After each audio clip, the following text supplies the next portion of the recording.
Look at the stars. Look at all the hundreds of them. Look at all the little twinkling lights. And notice that if you swivel your head, you'll likely see countless more appearing and disappearing at the edges of your vision. That's a lot of stars. Well, in the universe there are billions, probably trillions of galaxies. Each one of these galaxies is filled with stars. In the Milky Way, there are hundreds of billions of them.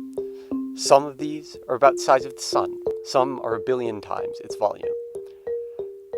Now, the sun itself is about 1,000 times the size of Jupiter, which is over 1,000 times the size of the Earth, which is 22 orders of magnitude larger than me or than you. Now, most of these other stars have planets around them, probably multiple in many cases. It is doubtless that many have similar conditions to those that produce life on Earth. Fundamentally, they're made up of the same stuff, in much the same way. Some of them have the same sorts of atmosphere and environment and temperatures and chemicals in their oceans that Earth needed for biological evolution to begin here. As Bertrand Russell wrote in his radio talk, The Faith of a Rationalist, the Earth is a minor planet of a minor star. How hubristic it seems, then, to claim that we might be the only intelligent life in the universe. Even in our own solar system, there's convincing evidence that microscopic life does, or once did, call Mars home. In the countless other solar systems of our own and distant galaxies, something more intelligent must have developed. True, you could say we might be first. But given the scale of the observations at play here, the likelihood of that seems somewhat akin to the likelihood that I will be struck by lightning in the next 3 seconds. See, it didn't happen.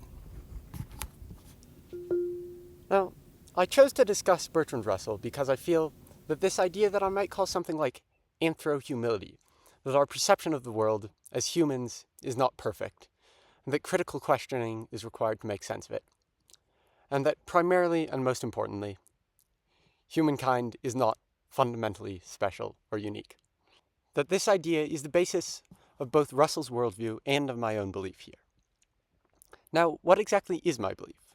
What exactly am I saying? I am saying that we are not alone. We share this universe with other life forms that are of comparable intelligence to us, or that in some cases are probably smarter. This might be some Leviathan in the ocean of one of Jupiter's moons. It might be alien societies in some other Milky Way star system, or it might be some other species here on Earth. Dolphins and whales and ravens and elephants and octopi. But most certain is that there is something, multiple somethings, out in the distant galaxies. Yet these beings are so far away that we will never contact them, nor know the least thing about their nature or existence. We can't. And it seems impossible that even our descendants would. We, the human race, shall remain ignorant in perpetuity of these beings, as will they of us. But for now, let us focus on what we can know, the Earth. My belief in the consciousness and relative intelligence of certain other animals, such as those I mentioned earlier, still rests on the premise of anthro-humility. I can point to evidence and experiences that support this idea. Evolution, human biology and psychology, Carl Sagan's Cosmos, and some books I once read about elephants and dolphins. But fundamentally, in me, these ideas come from my family. I was raised in a household which emphasized them, and it is because of my family that I watched Cosmos and read that book and learned about the universe. My parents have always been of the belief that certain other species, namely dolphins, could easily be as intelligent as us, and that belief has in some sense transferred to me. Basically, humans are just a part of the world, a part of the ecosystem, just like any other life form.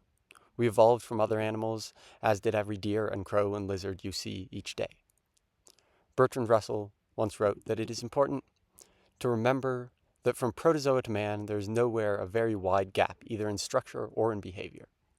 From this fact, it is a highly probable inference that there is also nowhere a very wide mental gap. I'm not certain that Russell would agree with any of my beliefs here, at the level of certainty that I'd like.